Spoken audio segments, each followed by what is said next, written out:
नमस्कार, ओम सर, साईं की कहानी साईं भक्तों के साथ। इस कार्यक्रम में हम सभी साईं भक्तों का स्वागत करते हैं।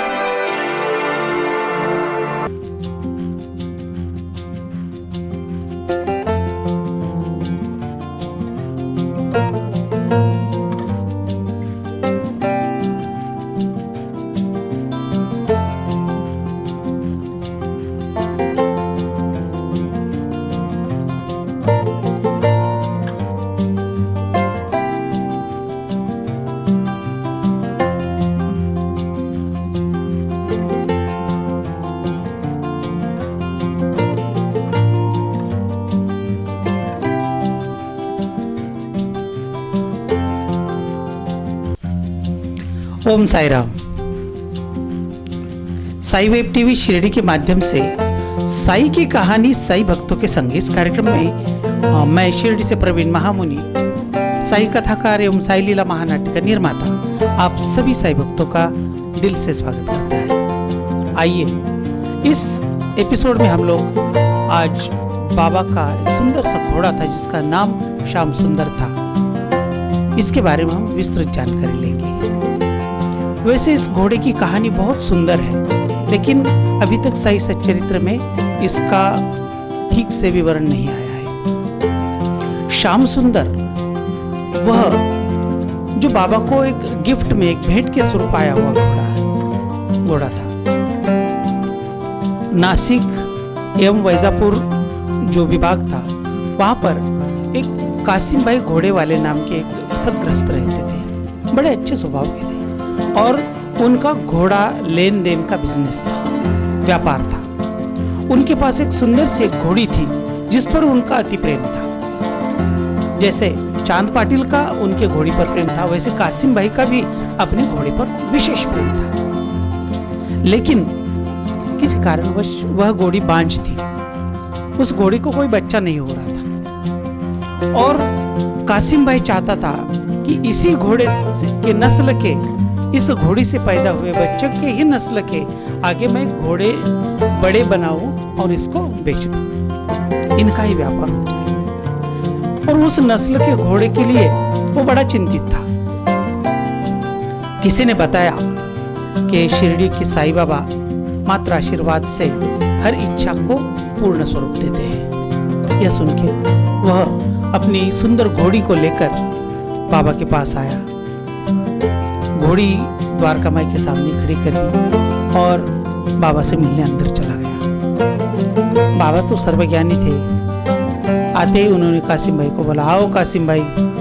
बाबा चिलम पी रहे थे, दोनों ने मिलकर चिलम पी। तो चिलम पीते पीते वार्तालाप हुआ। तो कासिम भाई ने कहा कि मैं ऐसा ऐसा व्यापार करता हूँ, लेकिन यह घोड़ी है कि यह बांझ है और इसको कोई बच्चा नहीं हो रहा। तो बाबा ने हंसकर अपने स्थान से उठकर उस घोड़ी के पास चले गए बाबा और उसके पीठ पर बड़े बड़े स्नेह भाव से, प्रेम भाव से हाथ फेराया। हाथ फेराने के बाद उन्होंने अपने झोली में हाथ डालकर ऊदी निकाली, अपने हाथ में चुटकी भर ऊदी उस घोड़ी के मस्तिष्क में लगाई और अल्लाह भला करेगा ऐसा आशीर्वाद उस घोड़ी को दिया। बड़े प्यार से, स्नेह के साथ कासिम भाई वहां से निकल गया। लेकिन जाते जाते उसके मन में एक विचार आया कि इसके बाद अगर कोई फल मिलता है तो इसका पहला बच्चा जो भी हो, इस घोड़ी का मैं बाबा के चरणों में अर्पण कर दूंगा। देखिए, मन ही मन में उसने ये भाव प्रकट किए। लगभग 2 साल का वक्त चला गया। यह बात है 1910 के बाद की बात होगी शायद, क्योंकि डिटेल्स के साथ करेक्ट तारीख नहीं बता सकते, लेकिन 1910 के बाद की बात है। और जब 2 साल के बाद कासिम भाई वापस आया तो साथ में एक छोटा सा नन्हा सा घोड़े का बच्चा था। बहुत ही सुंदर ब्राउन कलर का वो घोड़ा था, डार्क ब्राउन कलर का, और बड़ा उम्दा घोड़ा था और जिसके 2 कान ऐसे खड़े थे और वो ज्यादा काले, घने काले थे उसके कान। और जैसे ही उस घोड़े को उसने बैलगाड़ी से निकालकर बाहर खड़ा कर दिया तो घबराने लगा। छोटा सा बच्चा था, वो घबराने लगा, इधर उधर भागने लगा। तो कासिम भाई ने उसे पकड़कर द्वारका माई के प्रांगण में लेकर आया। बाबा वही बैठे थे। बाबा ने देखा, उस घोड़े के बच्चे को देखा। उसको देखने के बाद बड़ा एक आश्चर्य सा भाव बाबा की आंखों में निकल आया कि कितना सुंदर घोड़ा है। और उस बच्चे ने, उसकी बड़ी बड़ी काली काली आंखें थी, ऐसे बड़ी बड़ी आंखें करके उसने बाबा को निहारना शुरू कर दिया। लपक लपक झपक झपक आंखों में उसकी चमक नजर आती थी और उस आंखों से बड़ी बड़ी आंखें करके वो छोटा सा घोड़े का बच्चा, उस घोड़ी का बच्चा बाबा को एकटक निहारने लगा और दोनों की नजरा नजर हुई तो बाबा के मन में इतना प्रेम उमड़ कर आया, बाबा को रहा नहीं गया और बाबा अपने आसन से उठकर उस बच्चे की तरफ चले गए। बड़े प्यार से उस बच्चे को उन्होंने उसके पीठ पर हाथ थपथपाया, उसके सर पर हाथ फेराया और कासिम भाई को कहा, ये क्या है? तो कासिम भाई ने कहा, जब आपके आशीर्वाद से बांझ घोड़ी को बच्चा हो सकता है तो मैंने भी एक प्रण जाते जाते किया था कि अगर इस घोड़ी को बच्चे हुए तो उसका पहला बच्चा जो भी हो मैं साईं बाबा के चरणों में अर्पण कर दूंगा और यही वो बच्चा है। बाबा को आनंद हुआ कि कोई बंदा कोई चीज को मन में लेकर 2 साल के बाद अपनी प्रण, अपनी प्रतिज्ञा, अपनी इच्छा पूर्ण करने के लिए अपने घोड़े के साथ वापस चला आता है। वैसे लोग अपना काम होने के बाद भूल जाते हैं, लेकिन कासिम नहीं भूला। उसने जो मन में आया वो करके दिखाया। बाबा ने बड़े प्यार से इस घोड़े को देखा। उसके कान, वो श्यामवर्णी घोड़ा था, श्यामवर्णी घोड़ा, लेकिन उसके कान खड़े थे और वो कान ज्यादा घने काले थे। इसीलिए बाबा ने उसे अचानक ही श्याम कर्ण कहकर पुकारा और तभी से उस घोड़े का नाम श्याम कर्ण पड़ गया। आगे वो घोड़ा बाबा ने, उनके साथ रहने वाला बाबा के एक सेवक थे जिनका नाम दगड़ू था, उस दगड़ू को दे दिया। दगड़ू ने 2-3 साल संभाला उसे। दगड़ू जो, जिसकी पत्नी का नाम था शायद जमली था और वो जमली बाबा के द्वारका माई को साफ करने का काम करती थी, साफ सफाई। और वहाँ बाबा ने रखी हुई रोटियां और आखिर में साफ सफाई के बाद वो रोटियां वहां से लेकर जाती थी खाना खाने के लिए। और एक अमनी करके उसकी एक बेटी थी 3-4 साल की, वो बाबा के पास आकर बैठती थी। बाबा बड़े प्यार से उसे बर्फी खिलाते थे। तो जमली का हस्बैंड यानी कि उनका शोहर दगड़ू उस घोड़े की देखभाल करता था। आगे नुलकर साहब के जो एक स्नेही थे जो पुणे में रहते थे, जिनका नाम था कृष्णराव खासगी वाले, जो घोड़ों के डॉक्टर थे, एक बार पुणे से शिरडी बाबा के दर्शन के लिए आए और जाते जाते उन्होंने उस घोड़े को देखा और उसको देखने के बाद बड़े प्यार से बाबा से विनती की कि क्या मैं इस घोड़े को ट्रेन करूं, इसको मैं कुछ सिखाऊं? तो बाबा बोले अल्लाह मालिक है और बाबा ने तथास्तु करके स्वीकृति दे दी।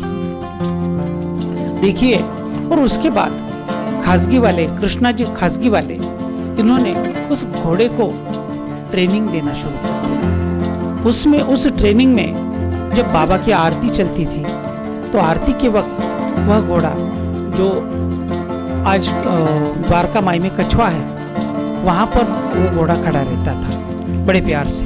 फिर कुछ देर के बाद अपना एक पैर ऊंचा उठाकर वो बाबा को सलाम करता था। बाद में अपना सिर झुकाकर बाबा को अभिवादन करने लगा, कुर्निसात करने लगा और फिर बड़े जोर से अपने दोनों पैर आसमान की तरफ करके बड़े जोर से चिल्लाता था और बाबा का जय घोष भी करता था। इतनी सब बातें उस घोड़े को खासगी वाले, जो कृष्णा जी खासगी वाले, इन्होंने सिखाई।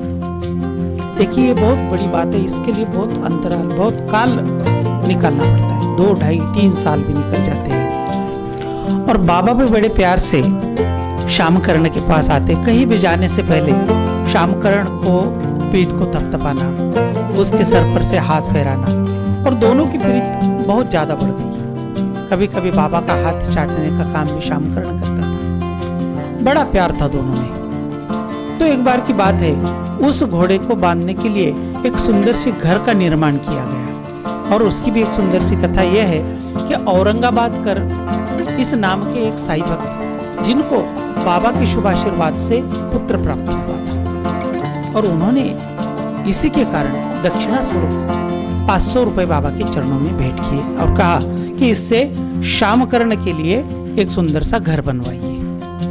मतलब हम तबेला कह सकते हैं, लेकिन आज जहां पर ऊदी रखी जाती है बाबा की, वह श्याम सुंदर हॉल जो आज है चावड़ी के और द्वारका माई के बीच में, वो है, वो पहले वहां पर श्याम सुंदर को या श्यामकर्ण इस घोड़े को वहां रखा जाता था, और जो कि सामने सामने होने के कारण बाबा को भी दिखाई देता था। इससे बाबा हमेशा उसके तरफ भी देखने का काम कभी कभी बाबा करते थे। उसका आशीर्वाद, उस पर बाबा का आंखों आंखों से आशीर्वाद बना रहता था। अब आगे चलकर जब बाबा को चावड़ी से, द्वारका माई से हर गुरुवार को चावड़ी में जब उनकी पालकी निकलती थी, तो हर गुरुवार के दिन उस श्यामकर्ण को बड़ा सुंदर सा सजाया जाता था। उसके पीठ पर सुंदर सा वस्त्र डाला जाता था, चांदी के आभूषण, उसके पैर में घुंघरू, और पीठ पर एक सुंदर सा खोगिर कहते हैं उसको, जीन लगाते थे, और उसको भी, जीन को भी चांदी से मढ़ाया जाता था। हम मराठी में उसको जो गेठा कहते हैं, गले में गेठा बांधते थे, और गेठे से वह बहुत सुंदर लगता था। इसीलिए शिरडीवासी उसे श्याम सुंदर कहते थे। बाबा उसे श्यामकर्ण कहते थे, लेकिन शिरडी वासी वो बड़ा सुंदर लगता था, इसलिए उसे श्याम सुंदर कहते थे, और श्याम सुंदर यही नाम आगे प्रचलित हुआ। इस घोड़े को जब बाबा की पालकी के सामने लाकर खड़ा करते थे, तो वो बड़े जोर से अपने दोनों पैर ऊंचे उठाकर बड़े जोर से गर्जना करके बाबा का जय घोष करता था, और वाद्यों के साथ, वाद्य यंत्रों के साथ नाचता बैठता था, बहुत ज्यादा नाचता था। और उसका नाच देखने के लिए अन्य गांव के भी लोग गुरुवार के दिन वहां पालकी के लिए खड़े होकर उस घोड़े को और बाबा का वो शानदार पालकी सोहला देखने के लिए पूरे शिरडी वासी, शिरडी के आजू बाजू के सारे लोग आकर खड़े हैं, और उस घोड़े पर और बाबा के पालकी पर, बाबा पर पुष्प वृष्टि की जाती थी। तुतारी, सिंगाड़ा, नगारे सब बजाकर, ढोल ताशे बजाकर बाबा की ये पालकी द्वारका माई से चावड़ी तक जाती थी। तात्या पाटील खोते, श्यामा, महालसापति एवं अन्य सारे भक्त बाबा के साथ द्वारका माई से चावड़ी तक पैदल जाते थे। बाबा ने कभी घोड़े पर सवारी नहीं की जिंदगी में, कभी कोई उस घोड़े पर बैठा नहीं।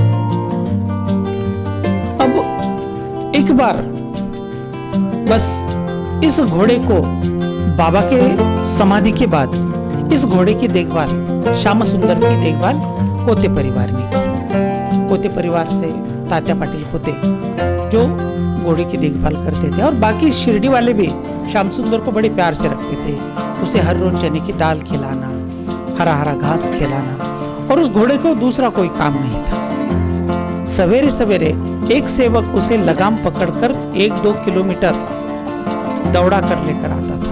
हर रोज का वो नित्य क्रम था। उस घोड़े को दौड़ाकर 1 किलोमीटर उसकी रपेट करके आता था। उस पर कोई सवार नहीं होता था, लेकिन एक बार एक ही व्यक्ति उस पर सवार होने का, घोड़े पर सवार होने का जो सौभाग्य है, वो एक व्यक्ति को प्राप्त हुआ, जो कि तात्या पाटील कोते की जो छोटी, सबसे छोटी बेटी, जिनका नाम है यमुनाबाई,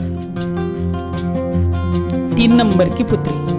तो ये सौभाग्य एक व्यक्ति को प्राप्त हुआ। तात्या पाटील की 3 नंबर की बेटी, जिनका नाम है यमुनाबाई, है इसका मतलब आज भी यमुनाबाई हयात है, जिनकी आज उम्र है 95 वर्ष। और उनकी शादी 12 साल में ही, जब वो 12 साल की थी तभी 1935 में उनकी शादी हुई थी। और 1935 में जब शादी के दिन उनके पति मतलब तात्या पाटिल कोते के दामाद जी को एक बार उस श्याम सुंदर घोड़े पर बैठाकर हनुमान मंदिर के दर्शन के लिए लेकर जाया गया। यह सौभाग्य उन्हें प्राप्त हुआ। उसके बाद या उससे पहले किसी ने भी श्याम सुंदर की सवारी नहीं की थी। अब श्याम सुंदर का जो निर्वाण है, मृत्यु, वो 1945 बताया गया है। साईं बाबा संस्थान की एक किताब में 1945 यह साल श्याम सुंदर घोड़े का एक महानिर्वाण का साल बताया गया है। वैसे हर विजयादशमी को श्याम सुंदर को, उस घोड़े को सजाया जाता था, सज धज के एकदम सुंदर सा श्याम सुंदर। पूरे शिरडी गांव में उसका जुलूस निकालते थे। शिरडी की महिलाएं उसको कुमकुम तिलक लगाते थे, कोई उसके पैर पर पानी डालकर उसकी पाद्य पूजा करते थे, उसे नैवेद्य खिलाते थे। और घूमकर वापस द्वारका माई के पास अपने तबेले के पास आने के बाद सारे गांव की तरफ से उसे 1 रुपया दक्षिणा और चारा दिया जाता था। यह हर साल किया जाता था। ऐसे महान साईं भक्तों को हम लोग दिल से वंदन करते हैं। आइए तो मैं हर एक साईं भक्त से निवेदन करूंगा कि जब भी शिरडी आओगे तो साईं बाबा की जो लेंडी बगीचा है उसमें श्री दत्त मंदिर है, और दत्त मंदिर के बाजू में ही इस श्याम सुंदर की सुंदर सी एक समाधि है, छोटी समाधि है। इसका दर्शन अवश्य करें, क्योंकि वहां जाने के बाद कहीं ना कहीं श्याम सुंदर की सुंदरता का आप अनुभव कर सकेंगे। आइए एक सुंदर सा भजन खास आप साईं भक्तों के लिए। जिस पे साईं दयाल हो जाए, जिस पे साईं दयाल हो जाए, जिंदगी माला माल हो जाए, जिस पे साईं दयाल हो जाए। ये तेरा क्या करम है मुझको बता, तू ही जाने है सारी दिल की सदा, तेरे दर पर निहाल हो जाए है, जिस पे साईं दयाल हो जाए, हो जिस पे साईं दयाल हो जाए।